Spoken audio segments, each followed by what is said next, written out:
This is Bad Karma Wrestling. Give me a hell yeah! With no gimmick Nick Johnston. It doesn't matter how you feel! And David Double D Dykstra. Bad Karma Wrestling back in the building. Round 2 of our interviews. Very special, very excited. Been watching this man for a couple years now. Very excited to introduce Axel Rico. Axel Rico in the building, ladies and gentlemen. Give it up. Out of nowhere! Where did he come from? From parts unknown. Woo! Parts There we unknown, go. a.k.a. Guaynabo, Puerto Rico. In the house. Love to hear it. Yes! Again, ladies and gentlemen, Axel Rico in the building. You'll be seeing him challenging for the #1 contender for the MCW World Heavyweight Championship up against Eric Schultz coming up April 25th. But Axel Rico, like I said, I've known you for a couple years in the indie scene, riding around. I think my first time I saw CSW just before the pandemic, so that was kind of like my introduction to you and just CSW in general. But just in general, who are you? Where are you from? Tell the people at home that don't know. Cool. All of you cameras. My name is Axel Rico. I was born and raised in the beautiful island of Puerto Rico. I came here, whoop whoop to that one person. I came here to Illinois when I was younger of age. Always wanted to keep my heart and my island in my name and everything that I do. So, of course, Rico is my last name because I've been wrestling since 2017. That's when I made my debut and training. And it's one of those long roads. And when I hear 2017, I like cry a little bit because 2020 was like 4 years. I know. But I started in this local city called Chicago. I became like an improviser, and in college I was a big fan of theater, and I always stayed like in decent shape. So one of my friends, actually Ari Akuma, local Chicago scene wrestler as well, he was like, "Dude, you love wrestling so much. Why don't you try it?" And I was like, "That's not real." You know what I mean? Like nobody just like does it. You have to be like picked out or something, magical happens to you. And I found a local school. Shout out to Chicago Style Wrestling, of course. Started training there, and then actually, long story, moved into it. My first ever show was outside of a strip club for a guy named Jimmy Smooth. Nice. So full circle all the way around.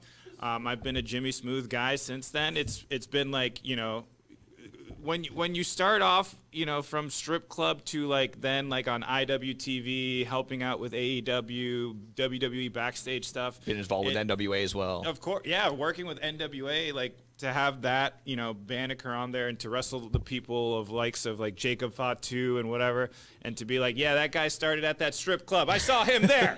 I saw him there. That actually is funny enough. I have on here. Is that the most unique spot you've ever wrestled in? Oh, hell You've no. been a couple of. I know you had Riot Fest again for that NWA show. I wrestled been at a couple Riot parking Fest. lots. I am myself and the storyteller. We are the only people to have wrestled on stage at Second City. Oh wow, nice. That's wild. I was the sound person because I had suffered a clavicle injury at the Wrigley Field, so I'm kind of jealous of AMB because I've always wanted to wrestle for the Wrigley Field. I've wrestled as an elf at a party, in a high-rise building in Chicago where there was no ring. They're just like, you just hit each other, right? I'm like, perfect. And I beat up Santa. Yes. Naughty list forever? Naughty list forever. Well, I was an elf, so I don't know what that means. I don't know I don't know if that affects my morale in the Santa scene. But yeah, and also one of the coolest, which I think is technically crazy, is I run Proving Grounds Pro Wrestling, and we do cosplay wrestling. So for these conventions, so I've wrestled as an anime character going against Michael Myers. So that by itself is pretty random and crazy. But yeah. That's, welcoming into the wrestling scene from strip club. You open your doors to everything. It's this is cool. Oh, where are we wrestling? Out back on a barn? Cool. Yeah, that's pretty cool. And it seems like your cosplay, your interest there kind of falls and it inspires your gear. How's that been lately? Oh, yeah. I take my gear very seriously. I'm a nerd at heart. When I moved here from Puerto Rico, my English was, as they say, chité in my French. Am I allowed to say the French? We're good. We're on YouTube. But I learned how to speak English from watching Pokemon and Power Rangers, because in Puerto Rico you had 3 channels. I know it's not a long time ago, but still frequencies suck. So when I came to Illinois, I was like, I know that, and I just was able to like work with it. And then of course going to school, so I learned through like watching Power Rangers and like seeing like, whoa, this guy's covered in gold, green, and it just always stayed in my head. Yeah. So of course right now I finally have adult money, so I'm like wasting it on like the weirdest thing ever. But of course everybody here is just like, dude, your Venom gear, hell yeah, man. Yeah. And it's like why not? Yeah. You know, because like why not put this? My moniker of life is don't live with what ifs, and like the coolest thing ever is like putting things together like this. Like if I could get a camera guy that just makes this idea in my brain like happen, why not? Yeah, exactly. And Venom is so cool, and all these ideas that are so cool to me, I just want to show them out to the world, and then also like drop kick somebody at the same time. Why not? That's the goal. Yeah. Kill two birds with one stone on that one. Yeah. Exactly. Like you just mentioned, you had your Power Rangers gear not too long ago as well. Yes, Pretty yes, solid. But yeah, just kind of getting to your journey. Former CSW World Heavyweight Champion, current number 1 contender for the MCW World Heavyweight Champion. And you also mentioned when AEW's in the Chicagoland area, you're usually breaking up a few brawls here and there. Yeah, here and there. Yeah. So, but just what has been so far maybe your biggest accomplishment? Obviously, the career's still long going, but what's been the highest peak so far? Well, personally, definitely winning the CSW and Galley Lucha Libre like world title, because those two promotions have been like my stomping grounds, or like where I started, because Galley opened my world of Lucha Libre, Chicago style wrestling. I love it to death, but it's like you got to branch out to go, try the different styles of like Japanese, Mexican, even Puerto Rico, like they have their own style. So they really opened my eyes to everything, and to be considered the top guy where I consider home, that like meant the world to me. I think probably like the highest, where it's like, whoa, that's probably not going to be topped for a while, was when I was on Rampage and I got to wrestle, what's the Scissor Gang? What's the name of them? Oh my goodness! Oh my God! The Acclaimed, yeah. Max Caster and of course Billy Gunn. Yeah. Like that was probably the coolest. And to be in Chicago, and when I came out, we weren't given entrances because like we lost. But when I was walking out, everyone was like, Rico. I'm like, it was probably yes! me. It was probably me and my friends. Not Yes. gonna lie. And I was like, well, I hope they don't play any more music because we're about to get drowned out by like. But I think that one's probably like the coolest thing ever, because that was like my WrestleMania moment. But I definitely think for me personally, because being like a late 90s fan, and my mom named me Axel, so like she's an 80s rock star. Yeah. But doing extra work at the United Center was probably the coolest thing ever, because where we changed and all that was where the Bulls nice. changed. So everyone's here like, oh my God, it's this guy. It's like, do you think Michael Jordan took a shit in this bathroom? Like, that's really cool. I'm over here like click. He click. definitely gambled right next to where you were sitting. So. Yeah, I'm pretty sure like Suzuki, I like asked him to take a picture of me like in front of like, this is the Hall of Fame, and he's just like, okay. It's like, but this is so cool. When else am I gonna be here next? Because I'm not like 7 foot and like can dunk. Exactly right. Kind of in that same vein, just what maybe is there a match or maybe an individual wrestler that's taught you the most? Has there been a big like, oh my God, realization moment while being in wrestling? Well, I know probably the match that most people tell me is like the one that's like, whoa, is when I wrestled Jacob Fatu before he got signed, and then of course I like knew it the second I talked with him, and was just like we were so, it felt like a cousin I hadn't seen in a few years. He's like, dude, how are you? He's like, I'm gonna beat your ass, but hey, this is gonna be like sick. And it just made me realize that like we're all just like cool people. I would consider ourselves like starving artists trying to help each other out. And that one like really clicked to me, because he was like, he was doing MLW, he was doing this, he's part of the Samoan Dynasty, and every other Samoan that I've met, like Rikishi and all these people, have been very like professional. It's got to be this. And he was like, dude, I'm just a guy, man. And I think that like lesson, by itself helped me. Of course, there's like other people like Ricky Cruz and so many other people that have taught me like better ways to work and, become not just like a person off the street, but like become an actual wrestler. But I thought that one opened my eyes more to like, just be yourself, just be cool, because those are the things that people notice, because it takes like, what is it? You can't build Rome in a day, but like also like, you can have a couple days off. You yeah. know what I mean? Like it's not. It's, you know, there's like Saturdays where you can like hang out and like we'll get to Rome on Monday. You know, but I think that one was the coolest. But all throughout, like exactly what Austin was saying. Like there's so many brains and all those like people like Doug Basham. I even Speedball had a great seminar that I learned so much. Nice. But you know, those are the things that you go every single week. But those little moments where you can just be cool with like the people that are considered like that's a WWE guy. That like made me realize like we're just humans at the end of the day. And that's really awesome to hear because as a fan watching it all and seeing, there's guys that you can tell they're authentic, they're real, they want it. And that's what I get from you. I get actual. Oh no, I'm fake. This is all a ruse. This is all a ruse. Absolute I see ruse. that, you know, a guy like you. It's as simple as like, do you get it? Like you get it. Like there's guys all across around that just get it and understand like their role, what needs to be done, what needs to be done to get better, and just like I said, just for you as a fan, people recognize that. They can see that all across the board. When I see you on a card, I'm like, all right, this is actually gonna be worth my time because a guy like you wouldn't be on a card if it's not like, you know, other people around them don't want to get better type deal. So just wanted to point that out to you. I'm gonna write that on my resume. But here we are. We're here to point out today, April 25th. You're challenging for the MCW World Heavyweight Champion against Eric Schultz. Eric Schultz. El Abogado. El Abogado. Well, how do we get here? How do we get here? Because some, you know, they're on the side of it. You know, Eric Schultz kind of had his fingerprints all over that match. Sure. Maybe not. Maybe some don't see. Maybe some don't think you deserve this. Yeah. Can you change some minds right here? Well, you know, I how do I put this nicely? Like, I was still training and like still doing some shows when Eric Schultz started. You know, and I hate to say this, but like during the lockdown, I thought of a great idea for like a 4 a.m. lawyer gimmick as a wrestler, and then all of a sudden Eric Schultz appeared. And Weird. Ain't that a quinky dink? Ain't that a little quinky dink? And you know, like I said, like before, I've been a Jimmy Smooth guy since 2017. So any incarnation of like anything that man has touched, I've always been like, as long as I have time and love for you, man, I'm there.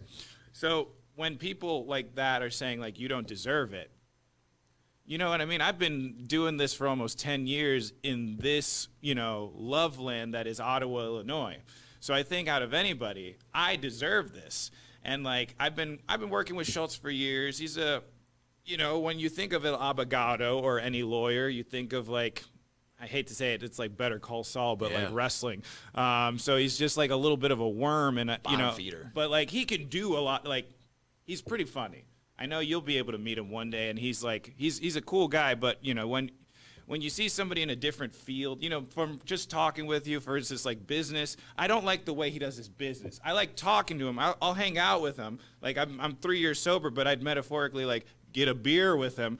But when it comes to the wrestling ring, I think I need to just, like, drop kick him in the face, forearm in the face, like, lots of things towards the face area. Because, he tends to, like, protect this a lot, and it feels like it needs to be met with some stuff. Yeah. But you know, I'm excited for it because obviously he wouldn't be holding it if he didn't do everything that he wanted to do. Yeah. So I hope with me doing what I like to do, I can really just give it to him, and of course, you know, bring it back because one of my favorite things to do every time I'm at MCW, which I was told I debuted last month, even though I wrestled beforehand. Just a heads up on the marketing people, whoever's typing something down, you can change that. But I always look at that sign of Jimmy Smooth before I wrestle because that always means the world to me. So I'm very excited to be back every time that I can, and I can't wait for. Oh, yeah, this is the card. Yes, the amazing card that MCW has in April 25th because my favorite thing is when I see everyone wrestle, they take it to 120%. They give it their all, and I will be doing the same when I kick Eric Schultz's ass. Love hearing that. Love hearing that. That's right. Thank you. I'll tell you. Oh, we're not done. Oh, sorry. Oh, that would have been a good one to walk out on. My bad. When I hear claps, I either think go in or go out. Go in or go out. I don't, like I said, I don't spell shenanigans because for a split second you kind of looked at that championship belt. Oh yeah.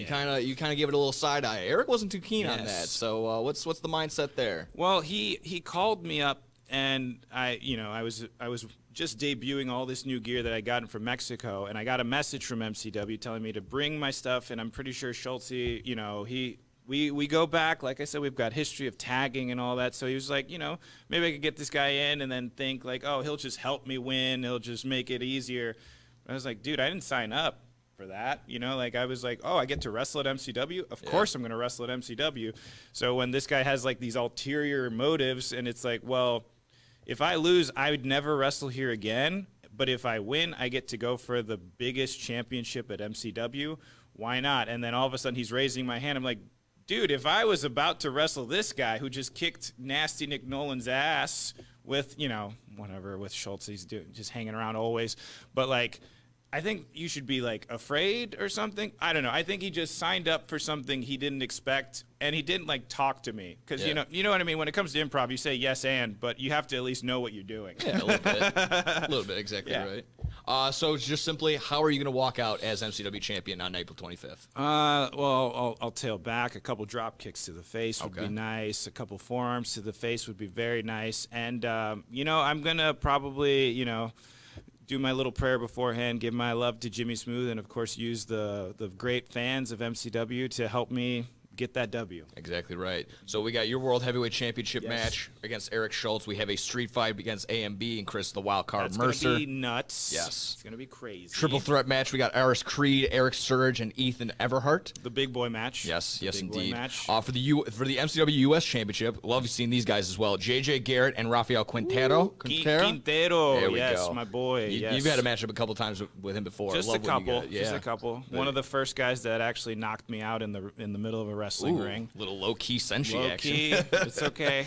2 out of 3 falls tag match between White Meat. That's the guys. I like those guys. White and the Mutants. Ready to go there. They had a little bit of a battle last time, so that ought to be fun. And a women's match, we got Regan Lydell versus Leslie Michelle. Yeah, that nice action crazy. there as well. And then finally, a 3-way tag team elimination match. We got the OGs, Jack and Eddie, and Risky Business. Ooh, man, so there we go. That's all that we're going to see come April 25th live in Ottawa.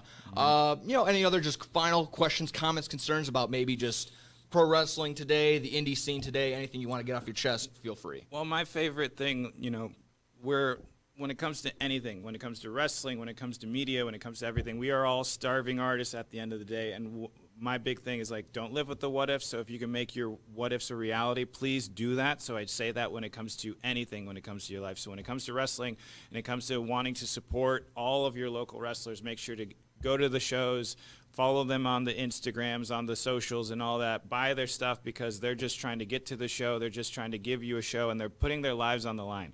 I have a broken nose. I have a broken clavicle. I've pulled so many muscles in my body, and all for the love of wrestling.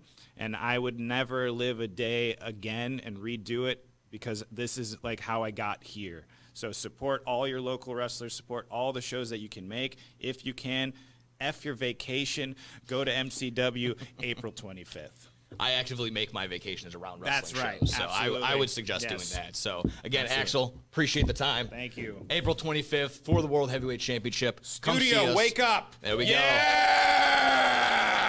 Ottawa, Illinois, MCW. And when we come back, our regular scheduled program, BK Dub. Thank you for joining us. Thank you.